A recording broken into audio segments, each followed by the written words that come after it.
ألف لام را تلك آيات الكتاب المبين إنا أنزلناه قرآنا عربيا لعلكم تعقلون نحن نقص عليك أحسن القصص بما أوحينا إليك هذا القرآن وإن كنت من قبله لمن الغافلين إذ قال يوسف لأبيه يا أبت إني رأيت 11 كوكبا والشمس والقمر رأيتهم لي ساجدين قال يا بني لا تقصص رؤياك على إخوتك فيكيدوا لك كيدا إن الشيطان للإنسان عدو مبين وكذلك يجتبيك ربك ويعلمك من تأويل الأحاديث ويتم نعمته عليك وعلى آل يعقوب كما أتمها على أبويك من قبل إبراهيم وإسحاق إن ربك عليم حكيم لقد كان في يوسف وإخوته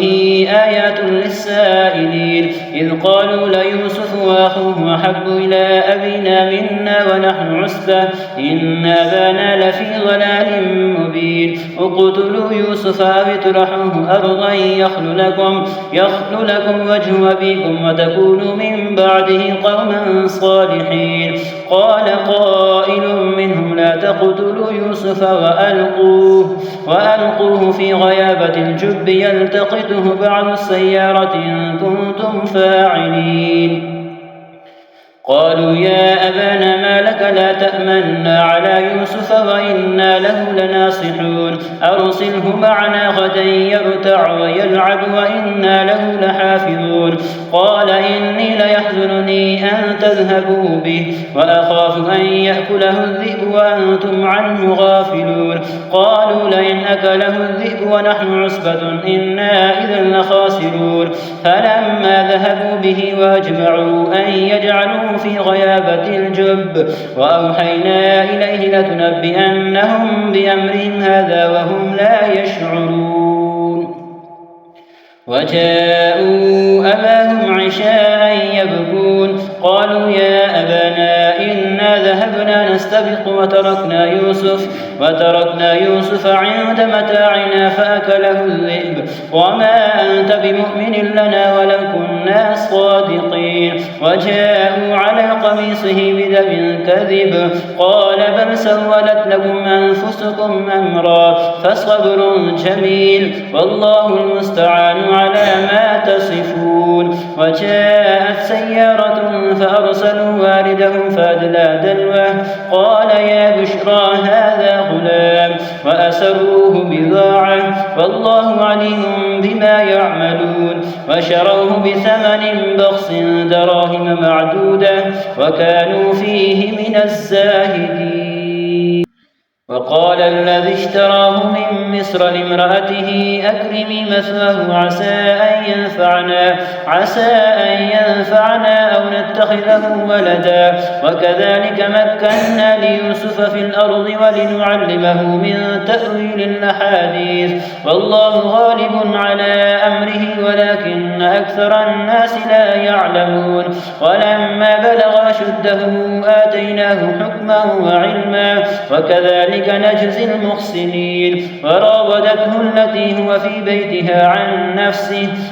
نفسه وغلقت الأبواب وقالت هيت لك قال معاذ الله إنه ربي يحسن مثواي إنه لا يفلح الظالمون ولقد همت به وهم بها لولا أن رأى برهان ربه كذلك لنصرف عنه السوء والفحشاء إنه من عبادنا المخلصين واستبق الباب وقدت قميصه من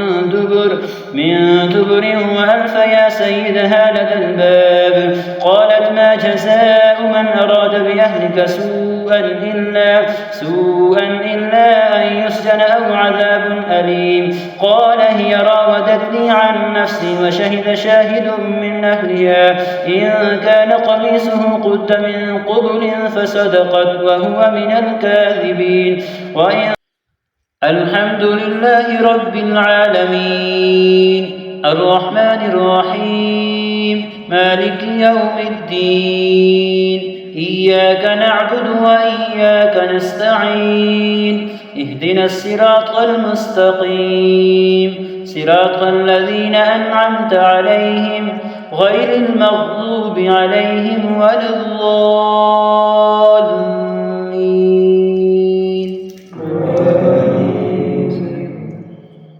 ودخل معه السجن فتيان قال أحدهما إني أراني أعصر خمرا وقال الآخر إني أراني أحمل فوق رأسي خبزا تأكل الطير منه نبئنا بتأويله إنا نراك من المحسنين. قال لا يأتيكما طعام ترزقانه إلا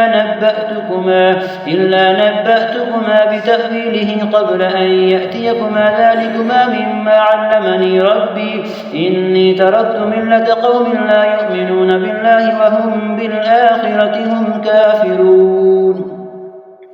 واتبعت ملة آبائي إبراهيم وإسحاق ويعقوب ما كان لنا أن نشرك بالله من شيء ذلك من فضل الله علينا وعلى الناس ولكن أكثر الناس لا يشكرون. يا صاحبي السجن أأرباب متفرقون خير أم الله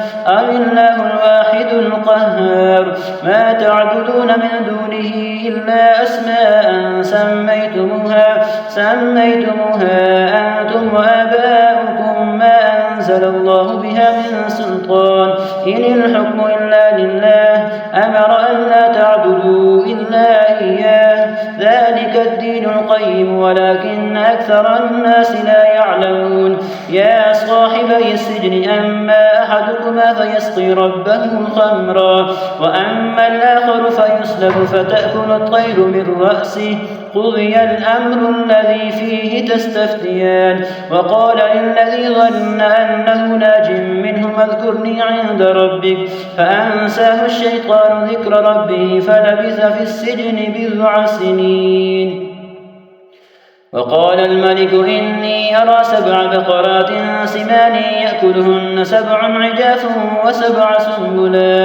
وسبع سنبلات خضر وأخرى يابسات. يا أيها الملأ وافتوني في رؤياي إن كنتم للرؤيا تعبرون. قالوا أضغاث أحلام وما نحن بتأويل الأحلام بعالمين. وقال الذي نجا منهما وادكر بعد أمة أنا أنبئكم بتأويله فارسلون. يوسف أيها الصديق وافتنا في 7 بقرات سمان يأكلهن 7 عجاف وسبع سنبلات خضر وأخرى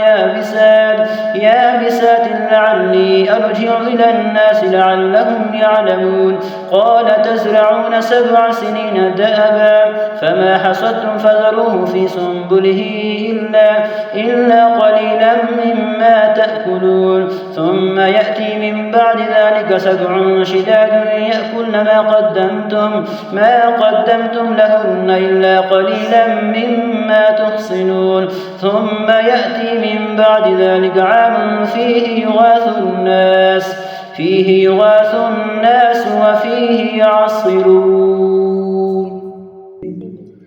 وقال الملك ائتوني به فلما جاءه الرسول قال ارجع إلى ربك فاسأله ما بال